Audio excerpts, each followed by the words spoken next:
Hi guys, welcome back to my YouTube channel that is Swapna's tutorial. So ನೀವೇನು ನನ್ನ ಚಾನಲ್ಗೆ subscribe ಆಗಿಲ್ಲ ಅಂದರೆ ಪ್ಲೀಸ್ ಸಬ್ಸ್ಕ್ರೈಬ್ ಆಗಿ, ವೀಡಿಯೋಸ್ನ ಲೈಕ್ ಮಾಡಿ, ಶೇರ್ ಮಾಡಿ, ಹಾಗೆ ಕಮೆಂಟ್ ಮಾಡಿ.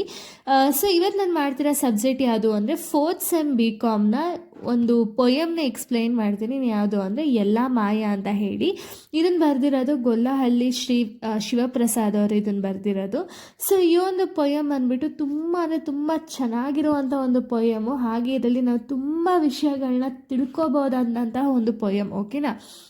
ಸೊ ಈ ಒಂದು ಪೊಯಮಲ್ಲಿ ನಿಮಗೆ ಜೀವನ ಒಂದು ಶಾಶ್ವತ ಅಲ್ಲ ಅನ್ನೋ ಒಂದು ಕಟ್ಟು ಸತ್ಯವನ್ನು ಇಲ್ಲಿ ಪೊಯಮಲ್ಲಿ ಹೇಳ್ತಾ ಹೋಗಿದ್ದಾರೆ. ಹಾಗೆ ಒಂದು ಮಾನವನ ಜೀವನದ ಒಂದು ನಶ್ವರತೆ ಏನಿದೆಯಲ್ಲ ಅದ್ರ ಬಗ್ಗೆ ವಿವರಿಸ್ತಾ ಹೋಗಿದ್ದಾರೆ. ಹಾಗೇನೆ ಒಂದು ಜೀವನದ ಸತ್ಯ ಏನಿದೆಯಲ್ಲ ಸತ್ಯತೆಗಳ ಬಗ್ಗೆನೂ ಕೂಡ ಇಲ್ಲಿ ಹೇಳ್ತಾ ಹೋಗಿದ್ದಾರೆ, ಓಕೆನಾ. ಸೊ ಇಲ್ಲಿ ಪ್ಯಾರಾವೈಸ್ ಪೊಯಮ್ ಅನ್ನೋದಿದೆ. ಇಲ್ಲಿ ಫಸ್ಟ್ ಪ್ಯಾರಾ ನಾವು ನೋಡೋದಾದರೆ, ಜನ ಜನ ಜನ ಕಾಂಚನದಲ್ಲಿ, ಅಮೆರಿಕದ ಲಾಂಛನದಲ್ಲಿ, ದೇವರು ದಿಂದಿರ ಭಜನೆಯಲ್ಲಿ, ಮಂಡಿರ ಮಸೀದಿಯ ಗಲಾಟೆಯಲ್ಲಿ, ಎಲ್ಲ ಮಾಯ ನಾಳೆ ನಾವು ಮಾಯ, ಓಕೆನಾ. ಇದು ಅರ್ಥ ಏನು ಅಂದರೆ, ಇವಾಗ ನಮಗೆಲ್ಲರಿಗೂ ಗೊತ್ತಿರೋ ಹಾಗೆ ಮನುಷ್ಯ ಜಾಸ್ತಿ ಹಣದಿಂದ ಹೋಗ್ತಾರೆ ಅಲ್ವಾ, ಹಣದಿಂದ ಓಡ್ತಿರ್ತಾರೆ. ಅಂದರೆ ಹಣ ಸಂಪಾದನೆ ಮಾಡಬೇಕು ಅಂತ ತುಂಬ ಮಾರ್ಗಗಳನ್ನೆಲ್ಲ ಹುಡುಕಿ ಹಣ ಅನ್ನೋದನ್ನ ಸಂಪಾದನೆ ಮಾಡ್ತಾರೆ ಅಲ್ವಾ. ಬಟ್ ಒಂದು ಸತಿ ಸಾವು ಅನ್ನೋದು ಬಂದಾಗ ಯಾವ ಹಣ ಬಂದರೂ ಅಥವಾ ಎಷ್ಟೇ ಹಣ ನಮ್ಮ ಹತ್ರ ಇದ್ರೂ ಕೂಡ ಉಳಿಸ್ಕೊಳಕ್ಕಾಗುತ್ತಾ? ಇಲ್ಲ ಅಲ್ವಾ. ಸೊ ಹಾಗೆ ಈಗ ದೊಡ್ಡ ದೊಡ್ಡ ದೇಶಗಳಂತಹ ಅಮೇರಿಕಾ ಅಥವಾ ಹೆಚ್ಚಿನ ಒಂದು ಅಧಿಕಾರ ಏನಿದೆಯಲ್ಲ ಅಧಿಕಾರಕ್ಕೋಸ್ಕರ ಹೆಚ್ಚಿನ ಮಹತ್ವವನ್ನು ಕೊಡ್ತಾರೆ ಮನುಷ್ಯರು. ಬಟ್ ಆದರೆ ಯಾವಾಗ ಸಾಯ್ತಾರೆ ನೋಡಿ, ಸಾಯ್ಬೇಕಾದ್ರೆ ಹಣ ಆಗಿರಲಿ ಅಧಿಕಾರ ಆಗಿರಲಿ ಯಾವುದೂ ಕೂಡ ನಮ್ಮ ಹಿಂದೆ ಬರೋದು ಇಲ್ಲ ಅಲ್ವಾ. ಸೊ ಹಾಗೆ ಇಲ್ಲಿ ಇನ್ನೊಂದು ವಿಷಯದ ಬಗ್ಗೆ ಹೇಳ್ತಾರೆ. ಏನು ಅಂದರೆ, ಇವಾಗ ಈಗಿನ ಕಾಲದಲ್ಲಿ ಭಕ್ತಿ ಅನ್ನೋದು ಯಾವ ರೀತಿ ಆಗಿದೆ ಅಂದರೆ ಬರೀ ತೋರಿಸ್ಕೊಳ್ಳೋದಕ್ಕೋಸ್ಕರ, ಇಲ್ಲ ನಾವು ತುಂಬ ಭಕ್ತಿ, ನಮಗೆ ದೇವ್ರ ಬಗ್ಗೆ ತುಂಬ ಭಕ್ತಿ ಇದೆ ಅಂತ ಹೇಳಿ ಬೇರೆಯವ್ರು ನೋಡಲಿ ಅನ್ನೋ ಒಂದು ರೀಸನ್ಗೆ ಭಕ್ತಿ ಅನ್ನೋದನ್ನ ತೋರಿಸ್ತೀವಿ. ಬಟ್ ಮನಸ್ಸಿಂದ ಭಕ್ತಿ ಯಾರಿಗೂ ಅಷ್ಟು ಜನಕ್ಕೆ ಬರಲ್ಲ ಅಂತ ಇಲ್ಲಿ ಕವಿ ಹೇಳ್ತಿದ್ದಾರೆ. ಹಾಗೆ ಇಲ್ಲಿ ಹೇಳ್ತಾರೆ ಏನು ಅಂದರೆ, ಇವಾಗ ಮಂದಿರ ಆಗಿರಲಿ ಮಸೀದಿ ಆಗಿರಲಿ ಈ ವಿಷಯದಲ್ಲಿ ಅಥವಾ ಧರ್ಮದ ಹೆಸರಲ್ಲಿ ಏನು ಮಾಡ್ತಿದ್ದಾರೆ ಅಂದರೆ ಜನಗಳು ತುಂಬ ಜಗಳಗಳನ್ನೆಲ್ಲ ಮಾಡ್ತಿದ್ದಾರೆ ಅಲ್ವಾ. ಹಾಗೆ ಅದ್ರ ಬಗ್ಗೆ ಒಂದು ದ್ವೇಷನನ್ನು ಸಾಧಿಸ್ತಿದ್ದಾರೆ. ಇದರಿಂದ ಏನು ಪ್ರಯೋಜನ? ಜೀವನನೇ ಒಂದು ತಾತ್ಕಾಲಿಕ ಆಗಿರೋ ರೀಸನಿಂದ ಕೊನೆಯಲ್ಲಿ ಯಾವುದು ಕೂಡ ನಮ್ಮ ಹಿಂದೆ ಬರಲ್ಲ, ಎಲ್ಲನೂ ಕೂಡ ಮಾಯ ಆಗೇ ಆಗುತ್ತೆ ಒಂದಲ್ಲ ಒಂದಿನ. ಆದರೆ ಮಾನವರು ಏನು ಮಾಡ್ತಿದ್ದಾರೆ ಅಂದರೆ ಈ ಜಗಳ ಅಥವಾ ಈ ಒಂದು ದ್ವೇಷ ಏನಿದೆಯಲ್ಲ ಇದನ್ನೆಲ್ಲ ಬಿಟ್ಟು ಒಂದು ಒಳ್ಳೆಯದನ್ನ ಮಾಡೋದಕ್ಕೆ ಅಥವಾ ಒಂದು ಒಳ್ಳೆಯದನ್ನ ಮಾಡಬೇಕು ಅಥವಾ ಒಂದು ಜಗಳಗಳನ್ನ ಬಿಟ್ಟು ಒಳ್ಳೆಯದಾಗಿ ಬದುಕಬೇಕು ಅನ್ನೋದನ್ನ ಇಲ್ಲಿ ಕವಿ ಹೇಳ್ತಿದ್ದಾರೆ. ಅಂದರೆ ಈ ಪ್ರಪಂಚದಲ್ಲಿ ಯಾವುದು ಕೂಡ ನಮ್ದಲ್ಲ, ಒಂದಲ್ಲ ಒಂದಿನ ಎಲ್ಲನೂ ಕೂಡ ಕಣ್ಮರೆ ಆಗುತ್ತೆ, ಅಂದರೆ ಎಲ್ಲನೂ ಕೂಡ ಮಾಯ ಆಗುತ್ತೆ. ಬಟ್ ಏನು ಅಂದರೆ ಕೊನೆಗುಳಿಯೋದೇನು? ಪ್ರೀತಿ, ವಿಶ್ವಾಸ, ಇದು ಮಾತ್ರ ಕೊನೆಗುಳಿಯೋದು. ಈ ದುಡ್ಡು ಅಧಿಕಾರ ಅಲ್ಲ ಅಂತ ಇಲ್ಲಿ ಕವಿ ಫಸ್ಟ್ ಪ್ಯಾರಾದಲ್ಲಿ ವಿವರಣೆಯನ್ನು ಕೊಡ್ತಾ ಹೋಗಿದ್ದಾರೆ, ಓಕೆನಾ. ಎಲ್ಲ ಮಾಯ, ಒಂದಿನ ನಾವು ಕೂಡ ಮಾಯ ಅಂತ ಇಲ್ಲಿ ಕವಿ ಹೇಳ್ತಿದ್ದಾರೆ. ಇನ್ನು ಸೆಕೆಂಡ್ ಪ್ಯಾರನ್ ನಾವು ನೋಡೋದಾದರೆ, ಮಳೆಯೂ ಇಲ್ಲ ಬೆಳೆಯೂ ಇಲ್ಲ, ಕೋಗಿಲೆಯ ಧ್ವನಿ ಕೇಳಲೇ ಇಲ್ಲ, ನೆಲದ ಒಳಗಿನ ಇಲಿಯೂ ಇಲ್ಲ, ಮರದ ಮೇಲಿನ ಗಿಳಿಯೂ ಇಲ್ಲ, ನಿನ್ನೆ ಅವುಗಳು ಇಂದು ನಾವು ನಾಳೆ ಎಲ್ಲವೂ ಮಾಯ ಅಂತ ಇಲ್ಲಿ ಸೆಕೆಂಡ್ ಪ್ಯಾರಾದಲ್ಲಿ ಹೇಳ್ತಿದ್ದಾರೆ. ಏನಿದು ಅಂದರೆ, ಈ ಪ್ಯಾರಾದಲ್ಲಿ ಜಗತ್ತಿನಲ್ಲಿ ಯಾವುದೂ ಕೂಡ ಶಾಶ್ವತ ಅಲ್ಲ ಅಂತ ಇಲ್ಲಿ ಹೇಳ್ತಾ ಹೋಗಿದ್ದಾರೆ, ಓಕೆನಾ. ಸೆಕೆಂಡ್ ಪ್ಯಾರಾದಲ್ಲಿ ಅಂದರೆ ಇವಾಗ ನಮ್ಗೆ ಗೊತ್ತಿರೋ ಹಾಗೆ ಮಳೆ ಬಂತು ಅಂದಾಗ ಮಾತ್ರ ಬೆಳೆ ಅನ್ನೋದು ಬರುತ್ತೆ ಅಲ್ವಾ. ಅಕಸ್ಮಾತ್ ಮಳೆನೇ ಬಂದಿಲ್ಲ ಅಂದರೆ ಏನಾಗುತ್ತೆ? ಬೆಳೆ ಬೆಳೆಯೋಕ್ಕೆ ಸಾಧ್ಯ ಆಗುತ್ತಾ? ಇಲ್ಲ. ಅಂದರೆ ಇಲ್ಲಿ ಯಾವುದ್ರ ಬಗ್ಗೆ ವಿವರಣೆ ಕೊಡಕ್ಕೆ ಹೋಗ್ತಿದ್ದಾರೆ ಅಂದರೆ ಇಲ್ಲಿ ಕವಿ ಇಲ್ಲಿ ಯಾವುದು ಕೂಡ ಒಂದೇ ರೀತಿ ಇರಲ್ಲ ಅನ್ನೋದ್ರ ಬಗ್ಗೆ ಹೇಳ್ತಾ ಹೋಗಿದ್ದಾರೆ, ಓಕೆನಾ. ಹಾಗೇನೆ ನಾವು ನೋಡೋದಾದರೆ ಇವಾಗ ಈ ನಡುವೆ ಕೋಗಿಲೆಯ ಧ್ವನಿ ಏನಿದೆಯಲ್ಲ ಅದು ಕೇಳ್ತಾನೆ ಇಲ್ಲ ಅಲ್ವಾ. ಅಂದರೆ ಈಗ ಫಸ್ಟು ಇದ್ದಂಥ ಒಂದು ಸಂತೋಷ ಆಗಿರ್ಬೋದು, ಸೌಂದರ್ಯ ಆಗಿರ್ಬೋದು ಅಥವಾ ಆನಂದ ಆಗಿರ್ಬೋದು ಯಾವುದು ಕೂಡ ಶಾಶ್ವತ ಅಲ್ಲ ಅನ್ನೋ ಒಂದು ಸಂದೇಶನ ಇಲ್ಲಿ ಕವಿ ಹೇಳ್ತಿದ್ದಾರೆ, ಓಕೆನಾ. ಅಂದರೆ ಇವಾಗ ಒಂದು ಟೈಮಲ್ಲಿ ಇರುವಂಥ ಒಂದು ಸಂತೋಷ ಏನಿದೆಯಲ್ಲ ಅದು ನೆಕ್ಸ್ಟ್ ಟೈಮ್ ಇರುತ್ತೆ ಅನ್ನೋದು ನಮಗೆ ಗ್ಯಾರಂಟಿನೇ ಇರಲ್ಲ ಅಲ್ವಾ. ಅಂದರೆ ಯಾವುದು ಕೂಡ ಶಾಶ್ವತ ಅಲ್ಲ ಅಂತ ಇಲ್ಲಿ ಕವಿ ಹೇಳೋದಕ್ಕೆ ಪ್ರಯತ್ನ ಪಡ್ತಿದ್ದಾರೆ. ಸೊ ಯಾರಾದರೂ ಆಗಿರಲಿ, ಕೆಳಗಡೆ ಇರುವಂಥ ಇಲಿ ಆದರೂ ಆಗಿರಲಿ ಅಥವಾ ಮೇಲೆ ಇರುವಂಥ ಒಂದು ಗಿಳಿಯೇ ಆಗಿರಲಿ, ಯಾವುದೂ ಕೂಡ ಶಾಶ್ವತ ಅಲ್ಲ. ಒಂದಲ್ಲ ಒಂದು ದಿನ ಅದು ಇಲ್ಲವಾಗುತ್ತದೆ ಅಂತ ಇಲ್ಲಿ ಕವಿ ಹೇಳ್ತಿದ್ದಾರೆ. ಹಾಗೆ ಇಲ್ಲಿ ಹೇಳ್ತಿರೋದು ಏನು ಅಂದರೆ, ಎಲ್ಲ ಜೀವಿಗೂ ಕೂಡ ಒಂದು ಅಂತ್ಯವಿದೆ ಅನ್ನೋ ಒಂದು ಕಟ್ಟು ಸತ್ಯವನ್ನು ಇಲ್ಲಿ ಕವಿ ಹೇಳೋದಕ್ಕೆ ಪ್ರಯತ್ನ ಪಡ್ತಿದ್ದಾರೆ. ಸೊ ನಮಗೆ ಗೊತ್ತಿರೋ ಹಾಗೆ ನಿನ್ನೆ ಬದುಕಿರೋರು ಇಂದು ಇರಲ್ಲ ಅಲ್ವಾ. ಅಂದರೆ ನಿನ್ನೆ ಬದುಕಿರೋರು ಇವತ್ತು ಸಾಯ್ಬೋದು, ಅಥವಾ ಇವತ್ತು ಬದುಕಿರೋರು ನಾಳೆ ಸಾಯ್ಬೋದು ಅಲ್ವಾ. ಸೊ ಇಲ್ಲಿ ಯಾವುದೂ ಕೂಡ ಶಾಶ್ವತ ಅಲ್ಲ. ಮನುಷ್ಯನ ಜೀವನ ಏನಿದೆಯಲ್ಲ ಅದು ತುಂಬ ತಾತ್ಕಾಲಿಕ ಅನ್ನೋದನ್ನ ಇಲ್ಲಿ ಕವಿ ಹೇಳ್ತಿದ್ದಾರೆ. ಅಂದರೆ ಇಲ್ಲಿ ಈ ಒಂದು ಪ್ಯಾರದಲ್ಲಿ ಕವಿ ಲಾಸ್ಟಲ್ಲಿ ಏನು ಹೇಳಕ್ಕೆ ಬಯಸ್ತಿದ್ದಾರೆ ಅಂದರೆ, ಮಾನವ ಒಂದು ಅಹಂಕಾರ ಅಥವಾ ಅವನಲ್ಲಿರೋವಂಥ ಕೆಟ್ಟ ಆಲೋಚನೆಗಳು ಎಲ್ಲವನ್ನ ತೊರೆದು ಒಳ್ಳೆ ಕೆಲಸಗಳನ್ನ ಮಾಡಿ ಬದುಕಬೇಕು. ಯಾಕೆ ಅಂದರೆ ಒಂದಲ್ಲ ಒಂದಿನ ಎಲ್ಲನೂ ಕೂಡ ಮಾಯ ಆಗುತ್ತದೆ ಅಂತ ಇಲ್ಲಿ ಕವಿ ಹೇಳೋದಕ್ಕೆ ಪ್ರಯತ್ನ ಪಡ್ತಿದ್ದಾರೆ. ಓಕೆನಾ.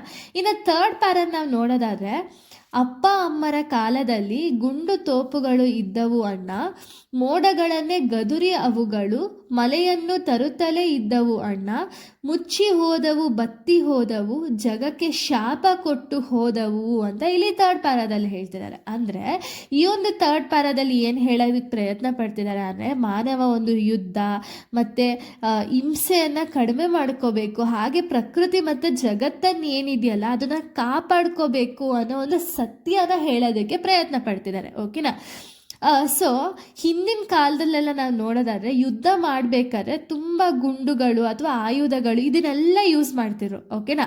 ಸೊ ಇದರಲ್ಲಿ ನಮ್ಗೇನು ಗೊತ್ತಾಗ್ತಿದೆ, ಮಾನವನ ಒಂದು ಹಿಂಸಾತ್ಮಕ ಸ್ವಭಾವನ ಇದೆಲ್ಲ ಎತ್ತಿ ತೋರಿಸ್ತಿದೆ ಅಲ್ವಾ.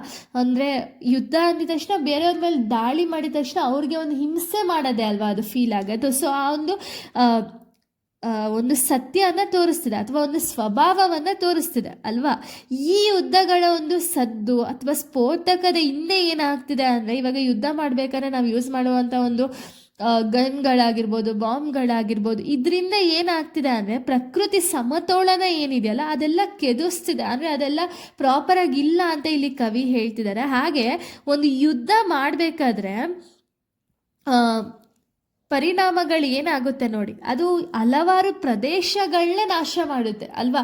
ಇವಾಗ ಒಂದು ಕಡೆ ಯುದ್ಧ ಆಗ್ತಿದೆ ಅಂದಿದ ತಕ್ಷಣ ಅಲ್ಲಿರೋ ಪ್ರದೇಶ ಕಂಪ್ಲೀಟಾಗಿ ನಾಶ ಆಗುತ್ತೆ, ನೆಲ ಬತ್ತೋಗುತ್ತೆ. ಹಾಗೆ ಈ ಯುದ್ಧಗಳಿಂದ ಏನಾಗ್ತಿದೆ ಅಂದರೆ ವಿಶ್ವಕ್ಕೆ ಒಳ್ಳೆಯದನ್ನ ಮಾಡ್ತಿದ್ದಾರೆ ಅಂತ ಹೇಳಿ ಅನ್ನಿಸ್ಬೋದು, ಬಟ್ ಅದರಿಂದ ತುಂಬ ಜನಕ್ಕೆ ದುಃಖ ಆಗಿರ್ಬೋದು ಅಥವಾ ಎಷ್ಟೋ ಜನ ಸಂಕಷ್ಟಗಳೆಲ್ಲ ಎದುರಿಸ್ತಾ ಇದ್ದಾರೆ ಅಂತ ಇಲ್ಲಿ ಕವಿ ಹೇಳ್ತಿದ್ದಾರೆ.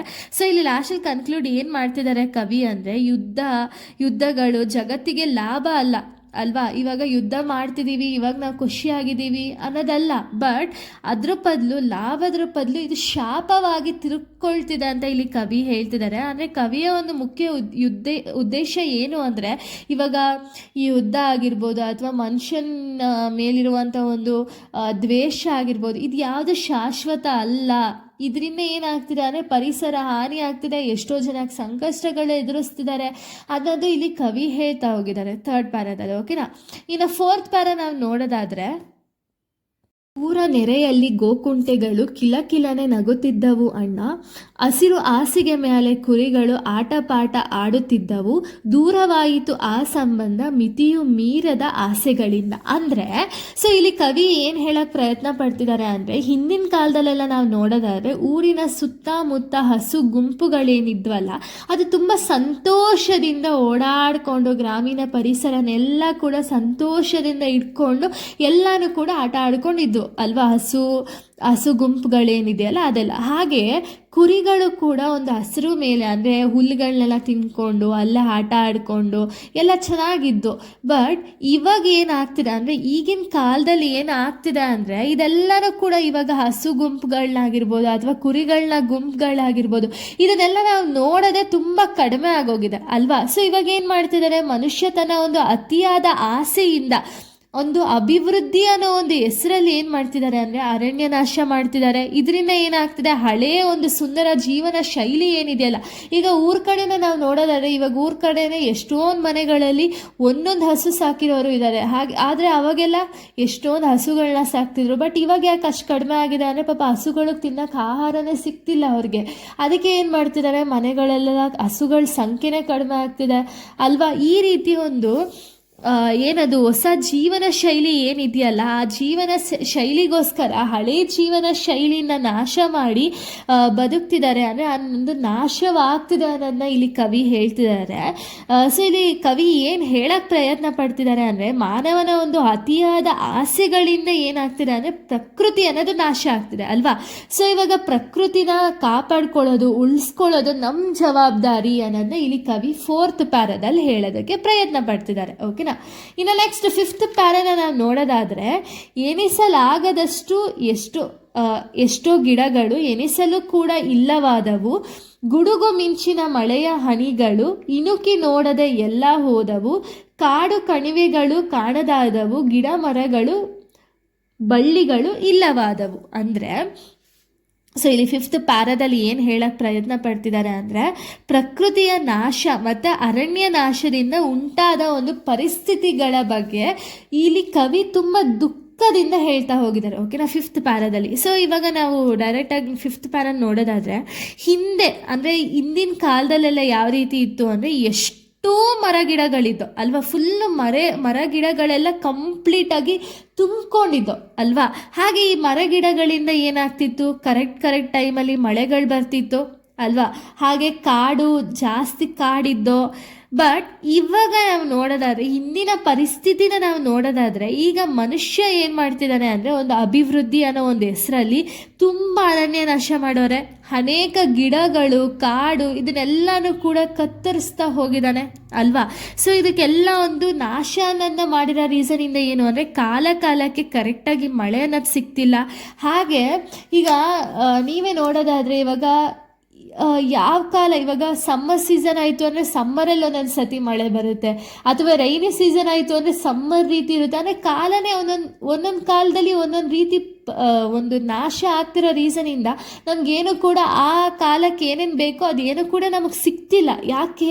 ಈ ಒಂದು ಅಭಿವೃದ್ಧಿ ಅನ್ನೋ ಒಂದು ಹೆಸರಲ್ಲಿ ಏನು ಮನುಷ್ಯ ಒಂದು ಕಾಡು ನಾಶ ಆಗಿರ್ಬೋದು, ಅರಣ್ಯ ನಾಶ ಆಗಿರ್ಬೋದು, ಅಥವಾ ಗಿಡ ಮರಗಳನ್ನ ಏನೋ ಒಂದು ಹಿಂಸಾಚಾರದಿಂದ ಏನು ಕತ್ತರಿಸ್ತಿದಾರಲ್ಲ, ಸೊ ಇದರಿಂದ ಏನೇನೆಲ್ಲ ನಷ್ಟ ಆಗ್ತಿದೆ ಅನ್ನೋದನ್ನ ಇಲ್ಲಿ ಕವಿ ಹೇಳ್ತಾ ಹೋಗಿದ್ದಾರೆ. ಸೊ ಇಲ್ಲಿ ಕವಿ ಏನು ಹೇಳಕ್ಕೆ ಬಯಸ್ತಿದ್ದಾರೆ ಅಂದರೆ ಮರಗಳನ್ನ ಬೆಳೆಸ್ಬೇಕು, ಪರಿಸರ ಏನಿದೆಯಲ್ಲ ಅದು ಕಾಪಾಡ್ಕೊಳ್ಳೋ ಜವಾಬ್ದಾರಿ ನಮ್ದಾಗಿದೆ ಅನ್ನೋದನ್ನ ಇಲ್ಲಿ ಕವಿ ಹೇಳೋದಕ್ಕೆ ಪ್ರಯತ್ನ ಪಡ್ತಿದ್ದಾರೆ. ಹಾಗೆ ಒಂದು ಮನುಷ್ಯ ಮಾಡ್ತಿರುವಂಥ ಒಂದು ಅರಣ್ಯ ನಾಶದಿಂದ ಎಷ್ಟು ದುಃಖಿತರಾಗಿದ್ದಾರೆ ಅಂತ ಇಲ್ಲಿ ಕವಿ ಹೇಳೋದಕ್ಕೆ ಪ್ರಯತ್ನ ಪಡ್ತಿದ್ದಾರೆ. ಓಕೆನಾ. ಇನ್ನು 6th ಪ್ಯಾರಾನ ನಾವು ನೋಡೋದಾದ್ರೆ ನಿಂತಲ್ಲೆಲ್ಲ ನೀರು ಇತ್ತು, ಕೆರೆಗಳು ತುಂಬಿ ತುಳುಕುತ್ತಿತ್ತು, ಕೊಂಬೆ ಮ್ಯಾಲೆ ಕೋಗಿಲೆ ಇತ್ತು, ಕೋತಿಯೂ ಕೂಡ ಕುಣಿಯುತ್ತಿತ್ತು, ಅಂತರ್ಜಲವೇ ಬತ್ತಿ ಹೋಯಿತು, 1000 ಅಡಿಗಳ ದಾಟಿ ಹೋಯಿತು. ಅಂದರೆ ಸೊ ಇಲ್ಲಿ ಏನು ಹೇಳಕ್ಕೆ ಪ್ರಯತ್ನ ಪಡ್ತಿದ್ದಾರೆ ಕವಿ ಅಂದರೆ ಹಿಂದಿನ ಕಾಲದ ಒಂದು ಸಮೃದ್ಧಿ ಪ್ರಕೃತಿ ಮತ್ತು ಈಗಿನ ಕಾಲದಲ್ಲಿರುವಂಥ ಒಂದು ನೀರಿನ ಕೊರತೆಯನ್ನು ಹೋಲಿಕೆ ಮಾಡ್ತಾ ಇಲ್ಲಿ ಹೇಳ್ತಾ ಹೋಗಿದ್ದಾರೆ. ಓಕೆನಾ. ಸೊ ಹಿಂದಿನ ಕಾಲದಲ್ಲಿ ನಾವು ನೋಡೋದಾದರೆ ಎಲ್ಲ ಕಡೆ ನಮಗೆ ಸಾಕಾಗಷ್ಟು ನೀರಿತ್ತು ಅಲ್ವಾ. ಸೊ ಎಲ್ಲೇ ಹೋದರೂ ಕೆರೆಗಳು ತುಂಬಿತ್ತು, ಹಳ್ಳಗಳು ತುಂಬಿ ತುಳುಕ್ತಿತ್ತು. ನಮ್ಗೆ ಎಷ್ಟು ಬೇಕೋ ಅಷ್ಟು ನೀರು ತಗೋಬೋದಿತ್ತು. ನೀರಿನ ಕೊರತೆ ಅನ್ನೋದೇ ಆಗಿನ ಕಾಲದಲ್ಲಿ ಇರಲಿಲ್ಲ ಅಲ್ವಾ. ಬಟ್ ಹಾಗೆಯೇ ಮರಗಳೇನಿತ್ತಲ್ಲ, ಮರಗಳು ತುಂಬ ಹೆಚ್ಚಾಗಿದ್ವು. ಯಾಕೆ ಅಂದರೆ ಅಲ್ಲಿ ಯಾವುದೂ ಕೂಡ ಅಭಿವೃದ್ಧಿ ಅನ್ನೋದು ಆವಾಗಿನ ಕಾಲದಲ್ಲಿ ಏನು ಅಷ್ಟೊಂದು ಪ್ರಾಮುಖ್ಯತೆ ಅನ್ನೋದು ಕೊಡ್ತಿರ್ಲಿಲ್ಲ ಅಲ್ವಾ. ಸೊ ಮರಗಳಲ್ಲಿ ಪ್ರಾಣಿ ಪಕ್ಷಿ ಎಲ್ಲದೂ ಕೂಡ ಸಂತೋಷವಾಗಿ ತಮ್ಮ ಬದುಕನ್ನು ಸಾಗಿಸ್ತಾ ಇತ್ತು ಅಲ್ವಾ. ಸೊ ಕೋಗಿಲೆಗಳು ಹಾಡ್ತಿತ್ತು, ಕೋತಿಗಳು ಮರದ ಮೇಲೆ ಆಟ ಆಡ್ತಿತ್ತು. ಆದರೆ ಈಗ ಯಾವ ರೀತಿ ಪರಿಸ್ಥಿತಿ ಆಗಿದೆ ಅಂದರೆ ಅರಣ್ಯ ನಾಶ ಮತ್ತು ಮಿತಿ ಮೀರಿದ ಒಂದು ನೀರಿನ ಬಳಕೆಯಿಂದ ಏನಾಗಿದೆ ಅಂದರೆ ಪರಿಸರ ಅನ್ನೋದು ತುಂಬ ನಾಶ ಆಗ್ತಾ ಹೋಗಿದೆ ಅಲ್ವಾ. ಹಿಂದೆ ನೆಲದಲ್ಲಿ ಒಂದು ಸ್ವಲ್ಪ ಅಗಿತಿದ್ದಂಗೆ ನೀರು ಅನ್ನೋದು ಸಿಗ್ತಿತ್ತು. ಬಟ್ ಈಗ ಎಷ್ಟೋ 1000 ಅಡಿ ಅಗಿದ್ರೂ ಕೂಡ ನೀರು ಅನ್ನೋದೇ ಸಿಗ್ತಿಲ್ಲ. ಅಂದರೆ ನೀರಿನ ಕೊರತೆ ಏನಾಗಿದೆಯಲ್ಲ ಅದು ಜಾಸ್ತಿ ಆಗ್ತಾ ಹೋಗಿದೆ ಅಂತ ಇಲ್ಲಿ ಕವಿ ಹೇಳ್ತಾ ಹೋಗಿದ್ದಾರೆ. ಓಕೆನಾ. ಇದು 6th ಪ್ಯಾರಾದಲ್ಲಿ. ಇನ್ನು 7th ಪ್ಯಾರಾದಲ್ಲಿ ನಾವು ನೋಡೋದಾದ್ರೆ ಟಿಂಗ್ ಟಿಂಗ್ ಟಿಂಗ್ ತಂಬೂರಿ ಇಲ್ಲ, ಜಗನಕ ತಮತೆಗಳಿಲ್ಲ, ತಸ್ಸು ಪುಸ್ಸು ಬಂಡವೆಲ್ಲ, ಕಳೆಯೂ ಕೂಡ ಕಾಯ್ಸಾಯ್ತಲ್ಲ, ಸಿನಿಮಾ ಟಿವಿ ಭೂತಕ್ಕೆ ಸಿಕ್ಕಿ, ಸಂಸ್ಕೃತಿ ಎಲ್ಲ ಸೊರಗೋಯ್ತಲ್ಲ ಅಂತ ಇಲ್ಲಿ ಹೇಳ್ತಿದ್ದಾರೆ. ಅಂದರೆ ಜನಪದ ಕಲೆಯ ಒಂದು ನಾಶ ಮತ್ತು ಆಧುನಿಕ ತಂತ್ರಜ್ಞಾನದಿಂದ ಬಂದ ಮೇಲೆ ಒಂದು ಬದಲಾವಣೆ ಹೇಗಾಗಿದೆ ಅನ್ನೋದನ್ನ ಇಲ್ಲಿ ಕವಿ 7th ಪರದಲ್ಲಿ ಹೇಳೋದಕ್ಕೆ ಪ್ರಯತ್ನ ಪಡ್ತಿದ್ದಾರೆ. ಓಕೆನಾ. ಸೊ ಹಿಂದಿನ ಕಾಲ ನಾವು ನೋಡೋದಾದರೆ ಇವಾಗ ಗ್ರಾಮಗಳಲ್ಲಿ ಅಥವಾ ಊರ ಕಡೆ ಅಥವಾ ಗ್ರಾಮಗಳಲ್ಲಿ ಏನಾದ್ರು ಹಬ್ಬ ಹರಿದಿನಗಳನ್ನ ಮಾಡಬೇಕಾದ್ರೆ ಅಲ್ಲಿ ಜಾತ್ರೆ ಏನಾದ್ರು ಬಂತು ಅಂದ ತಕ್ಷಣ ಏನಾಗ್ತಿತ್ತು, ಒಂದು ಜನಪದ ನೃತ್ಯ ಅನ್ನೋದಿರ್ತಿತ್ತು. ಹಾಗೆ ತಂಬೂರಿ ತಮಟೆ ಇದೆಲ್ಲ ನಾದ ಕೇಳಿ ಬರ್ತಿತ್ತು ಅಲ್ವಾ. ಆದರೆ ಈಗಿನ ಕಾಲದಲ್ಲಿ ಏನಾಗಿದೆ, ಈಗ ಹೊಸ ತಂತ್ರಜ್ಞಾನಗಳಿಂದ ಏನಾಗ್ತಿದೆ ಅಂದರೆ ಹೊಸ ಕಲಾರೂಪಗಳು ಬಂದರೂ ಕೂಡ ಬರೀ ಆ ಒಂದು ಕಲೆ ಏನಿದೆಯಲ್ಲ, ಇವಾಗ ಮನುಷ್ಯ ಏನು ಕಲೆ ಅನ್ನೋದನ್ನ ಕಲ್ತಿರ್ತಾನಲ್ಲ ಅದು ಬರೀ ಹಣಕಾಸಿಗೆ ಮಾತ್ರ ಸೀಮಿತ ಆಗಿದೆ ಅಂತ ಇಲ್ಲಿ ಕವಿ ಹೇಳ್ತಿದ್ದಾರೆ. ಸೊ ಕಲೆ ಸೇವೆ ಏನಿದೆಯಲ್ಲ ಅಥವಾ ಕಲಾ ಸೇವೆ ಏನಿದೆಯಲ್ಲ ಅದು ಬರೀ ವ್ಯಾಪಾರಕ್ಕಾಗಿ ಬಿಟ್ಟಿದೆ ಅನ್ನೋದನ್ನ ಇಲ್ಲಿ ಕವಿ ಹೇಳ್ತಾ ಹೋಗಿದ್ದಾರೆ. ಹಾಗೆ ಇಲ್ಲಿ ಕವಿ ಹೇಳಿದ್ದಾರೆ ಏನು ಅಂದರೆ, ಈ ಮೂವೀಸು ಅಥವಾ ಟಿ ವಿಸ್ ಇದೆಲ್ಲ ಬಂದಮೇಲೆ ಏನಾಗ್ತಿದೆ ಅಂದರೆ ಜನಪದ ಕಲೆಯ ಮೌಲ್ಯ ಏನಿದೆಯಲ್ಲ ಇದೆಲ್ಲನೂ ಕೂಡ ಕಳ್ಕೊಳ್ತಿದೆ ಅಂತ ಇಲ್ಲಿ ಕವಿ ಹೇಳ್ತಿದ್ದಾರೆ. ಅಂದರೆ ಅವಾಗ ಮಕ್ಳಿಗಾದರೆ ಇವಾಗ ಬರೀ ಟಿ ವಿ ಅಥವಾ ಫೋನ್ ಗೇಮ್ಸ್ ಇದನ್ನೇ ನೋಡ್ತಿದ್ದಾರೆ. ಬಟ್ ಏನು ಈ ಒಂದು ಜನಪದ ನೃತ್ಯ ಹೇಗಿದೆ, ಹಾಗೆ ಇದು ತಮಟೆ ವಾದ್ಯ ಇದೆಲ್ಲನೂ ಕೂಡ ಅವ್ರುಗಳಿಗೆ ಕೇಳಿಸ್ತಾನೆ ಇಲ್ಲ ಅಲ್ವಾ. ಆ ರೀತಿ ಒಂದು ನಾಶ ಆಗ್ತಿದೆ ಅಂತ ಇಲ್ಲಿ ಕವಿ ಹೇಳ್ತಾ ಹೋಗಿದ್ದಾರೆ. ಇನ್ನು ಲಾಸ್ಟ್ ಪ್ಯಾರದಲ್ಲಿ ಏನು ಹೇಳಕ್ಕೆ ಪ್ರಯತ್ನ ಪಡ್ತಿದ್ದಾರೆ ಕವಿ ಅಂದರೆ, ಅರಿಶಿನ ನುಂಗಿತು ಫೇರ್ ಅಂಡ್ ಲವ್ಲಿ, ಕುಂಕುಮ ಕಲಚಿತು ಸ್ಟಿಕ್ಕರ್ ಚುಕ್ಕೆ, ಎಳನೀರನ್ನು ಇರಿದುಕೊಂಡಿತು ಕೊಕ್ಕೋ ಕೋಲಾ ಕೇಕ್ ಹಾಕಿತ್ತು, ಪರಂಗಿಯವನು ಮತ್ತೆ ಬಂದರೆ ನೀವು ನಾವು ಮಾಯವೇ ಮಾಯಾ ಅಂತ ಇಲ್ಲಿ ಹೇಳ್ತಿದ್ದಾರೆ. ಅಂದರೆ ಸಂಸ್ಕೃತಿ ಪರಂಪರೆ ಮತ್ತು ಇದ್ರ ಬಗ್ಗೆ ಎಲ್ಲ ಇಲ್ಲಿ ಕವಿ ವಿವರಣೆಯನ್ನು ಕೊಡ್ತಾ ಹೋಗಿದ್ದಾರೆ. ಸೊ ಹಿಂದಿನ ಕಾಲದಲ್ಲಾದರೆ ಜನಗಳು ಏನು ಮಾಡ್ತಿದ್ರು ಅಂದರೆ ಚರ್ಮದ ಒಂದು ಆರೋಗ್ಯಕ್ಕೋಸ್ಕರ ಅರಿಶಿನ ಯೂಸ್ ಮಾಡ್ತಿದ್ರು. ಓಕೆನಾ. ಬಟ್ ಇವಾಗ ಏನಾಗಿದೆ, ಅರಿಶಿನ ಒಂದು ರೀಪ್ಲೇಸ್ ಆಗಿಬಿಟ್ಟು ಇವಾಗ ಕ್ರೀಮ್ ಆಗಿ ಕನ್ವರ್ಟ್ ಆಗಿದೆ ಅಲ್ವಾ. ಕ್ರೀಮ್ನೆಲ್ಲ ಹಚ್ಕೊಳ್ತಿದ್ದಾರೆ. ಯಾಕೆ ಅಂದರೆ ಚರ್ಮದ ಆರೋಗ್ಯಕ್ಕೋಸ್ಕರ ಸುಂದರವಾಗಿ ಕಾಣಿಸ್ಬೇಕು ಅನ್ನೋ ಒಂದು ರೀಸನ್ಗೋಸ್ಕರ. ಹಾಗೆ ಹಿಂದೆ ಎಲ್ಲ ಮಹಿಳೆಯರು ಏನು ಮಾಡ್ತಿದ್ರು ಅಂದರೆ ಕುಂಕುಮನ ಯೂಸ್ ಮಾಡ್ತಿದ್ರು ಅಲ್ವಾ. ಬಟ್ ಈಗ ಸ್ಟಿಕ್ಕರ್ಸಾಗಿ ಕನ್ವರ್ಟ್ ಆಗಿದೆ, ಸ್ಟಿಕ್ಕರ್ಸ್ನ ಯೂಸ್ ಮಾಡೋಕ್ಕೆ ಸ್ಟಾರ್ಟ್ ಮಾಡಿದ್ದಾರೆ. ಹಾಗೆ ಹಿಂದೆ ಆರೋಗ್ಯ ಚೆನ್ನಾಗಿರಬೇಕು ಅನ್ನೋ ಒಂದು ರೀಸನ್ಗೋಸ್ಕರ, ತಂಪಾಗಿರಬೇಕು ಅನ್ನೋ ಒಂದು ರೀಸನ್ಗೋಸ್ಕರ ಎಳೆನೀರನ್ನು ಕುಡಿತಿದ್ರು ಅಲ್ವಾ. ಬಟ್ ಈಗ ತಂಪಾದ ಪಾನೀಯಗಳೆಲ್ಲ ಬಂದಿದೆ. ಎಕ್ಸಾಂಪಲ್ ಕೊಕ್ಕೋ ಕೋಲಾ ಕೇಕ್ ಇದೆಲ್ಲ ಬಂದಿದೆ ಅಲ್ವಾ.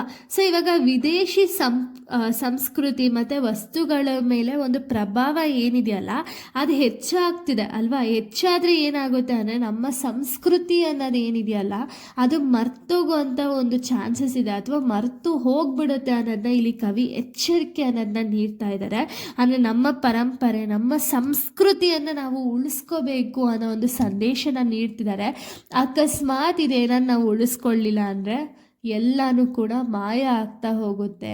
ಒಂದಲ್ಲ ಒಂದು ದಿನ ಎಲ್ಲವೂ ಮಾಯ ಅನ್ನೋದನ್ನ ಇಲ್ಲಿ ಕವಿ ಹೇಳ್ತಿದ್ದಾರೆ. ಅದು ಮಾತ್ರ ಮಾಯ ಅಲ್ಲ, ಇವನ್ ನಾವೂ ಕೂಡ ಮಾಯವಾಗಿ ಹೋಗ್ತೀವಿ ಅನ್ನೋದನ್ನ ಇಲ್ಲಿ ಕವಿ ಹೇಳ್ತಾ ಹೋಗಿದ್ದಾರೆ. ಓಕೆನಾ. ಇಷ್ಟು ಕೂಡ ಈ ಒಂದು ಪೊಯಮ್ ಆಗಿದೆ. ನೆಕ್ಸ್ಟ್ ವಿಡಿಯೋದಲ್ಲಿ ನಾನು ಬೇರೆ ಒಂದು ಪೊಯಮ್ ಜೊತೆಗೆ ಬರ್ತೀನಿ. So thank you guys, thanks for watching.